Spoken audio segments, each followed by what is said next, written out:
ये प्रेशर आएगा कि इस युद्ध को बंद करिए, क्योंकि सऊदी अरब के तेल रिजर्व्स को अगर टारगेट करना शुरू करेगा ईरान, ये ईरान बड़ा स्ट्रैटेजिकली कर रहा है, वो इन पर इसीलिए ये अटैक कर रहा है क्योंकि इससे दबाव बनेगा। एम्बेसडर बोरा, क्या ये दबाव बनेगा? क्योंकि हमें पता है वो तेल रिजर्व से सऊदी अरब के लिए नहीं है, पूरी दुनिया में वहां से तेल जाता है। ये आपने बहुत अहम प्रश्न पूछा। एक चीज बता देता हूँ, अमेरिका तो बड़ा खुश होगा क्योंकि स्ट्रेट ऑफ हॉर्मुज को बंद करने के लिए इस समय अमेरिकन नेवी कह रही है कि वहां जहाज नहीं जाने चाहिए जिंदगी। अमेरिका तो सेल्फ सफिशिएंट है, दुनिया का सबसे बड़ा प्रोड्यूसर है। कल तेल की कीमत $500 हो जाती है पर बैरल, अमेरिका तो भागना करेगा तो ज्यादा पैसे मिलेंगे। मेरा अपना मानना है कि ईरान बौखला गया है इस समय, और जो वो कर रहा है, उसने जिस रिफाइनरी के ऊपर हमला किया है, अरामको अरेबियन, उसको पहले अरेबियन अमेरिकन ऑयल कंपनी कहते, उसकी 10 रिफाइनरी है। ये 10 में से एक जो उसकी सबसे कॉम्प्लेक्स है और सबसे मजबूत रिफाइनरी है, उस पर हमला किया, लेकिन वो फिर से काम करना उसने शुरू कर दिया है, ज्यादा टाइम नहीं लगा है। तो मेरा अपना मानना है मैम कि ईरान कोशिश पूरी करेगा, ज्यादा देर उसके पास जितनी मिसाइलें हैं वो नहीं चलेंगी। रूस ने भी ये स्पष्ट कर दिया है कि अब हम आपकी मदद नहीं कर सकते हैं, बिकॉज मैं पंगा नहीं लेना चाहता, मैं यूक्रेन में बिजी हूँ, अमेरिका और रूस के बीच समझौता हो गया। फाइनली मैं इतना करूंगा मैम कि ईरान अब लड़ रहा है 10 देशों के साथ, इजराइल, और जैसे कर्नल साहब कह रहे थे, इजराइल, अमेरिका और 9 अरब गल्फ स्टेट्स के साथ लड़ रहा है। क्या फायदा मिलेगा, क्या उसका ऑब्जेक्टिव है, क्या बचेगा? जाके एक बेवकूफ बैठा हुआ यूक्रेन में बेगिंस्की, जाके उससे देख लो, देश को बर्बाद कर दिया है, लेकिन अभी भी मैं ये करूंगा। It's not worth it. Iran की आम जनता, जेन जी, जेन अल्फा उठेंगे, भाई हमें रोटी कपड़ा मकान चाहिए, नौकरी चाहिए, महंगाई देखिए, हमारी करेंसी खत्म हो गई है, ये बंद करो, रेजिम चेंज होगी। मेरा मानना है, मेरा अपना मानना है, हो सकता है मैं गलत हूं, कि शाह का बेटा वहां पे वापस आने वाला है।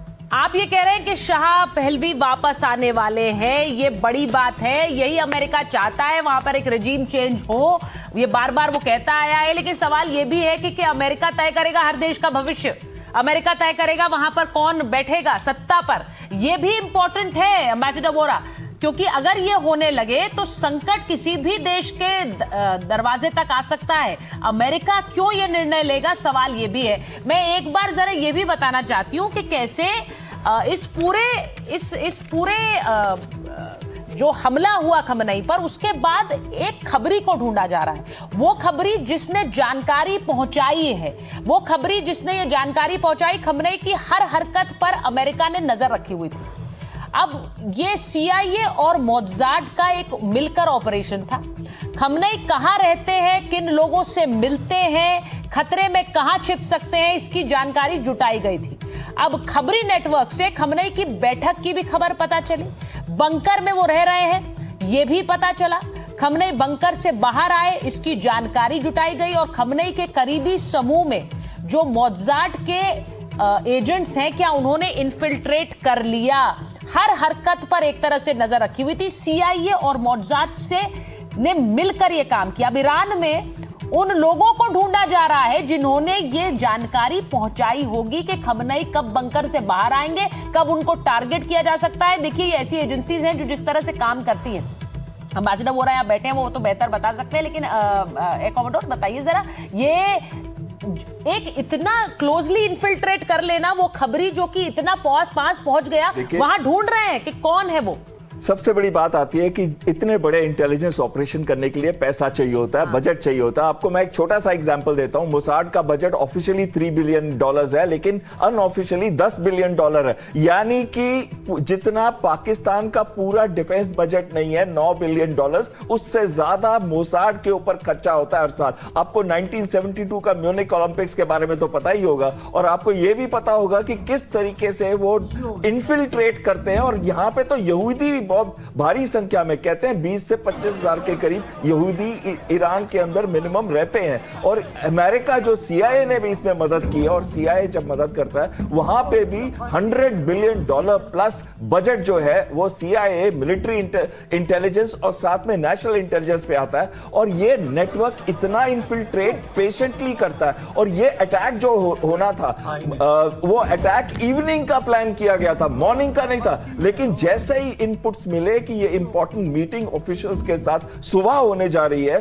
तो ये अटैक सुबह कराया गया यहां तक। और इसमें एक चीज मैं और बताना चाहता हूं, इसमें सारी intelligence agencies and instruments involve होते हैं, स्पेस से लेके टेक्निकल इंटेलिजेंस और फिर ह्यूमन इंटेलिजेंस, और ह्यूमन इंटेलिजेंस उसको कंफर्म कर देती है, फाइनल कंफर्मेशन देती है। देखिए, मैं एक बात और ये बताना चाह रही हूँ, क्योंकि वहां पर कौन है जो इनका खबरी है, उसकी जानकारी इकट्ठा करने की कोशिश ईरान इसलिए भी कर रहा है क्योंकि उन्हें लगता है कि अब जो भी सत्ता पे होगा उनकी जानकारी भी मोज़ार्ट CIA तक पहुंचेगी। मैं एक बार एम्बेसडर वोरा के पास जाऊंगी। एम्बेसडर वोरा, मोज़ार्ट को क्या ह्यूमन इंटेलिजेंस के मामले में इस तरह की महारत हासिल है कि वो किसी भी तरह की नेटवर्क में इन्फिल्ट्रेट कर जाए?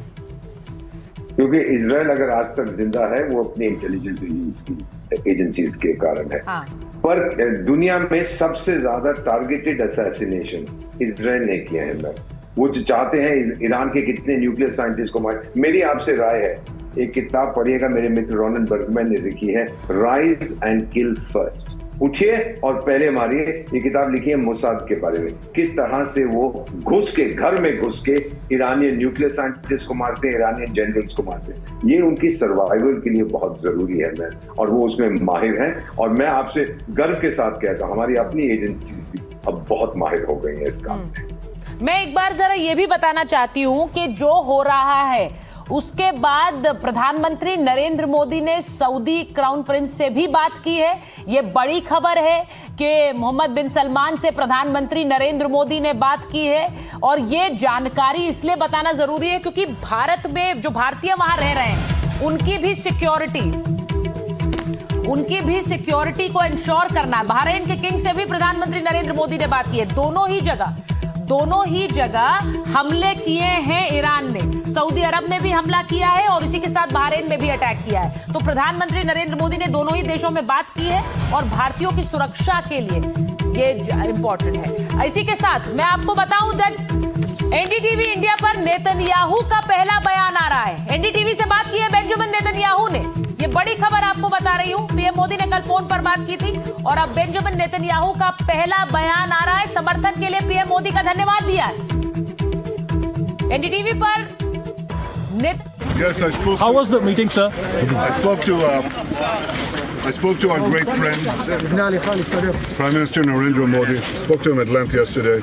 Thanked him for his standing with Israel, standing for the truth, and for the enormous friendship of the people of India. They are much admired and loved in Israel. And I won't get into the details of the conversation, but I've spoken to him and I've spoken to many other leaders in the region and beyond. Thank you. Thank you very much. तो आपने सुना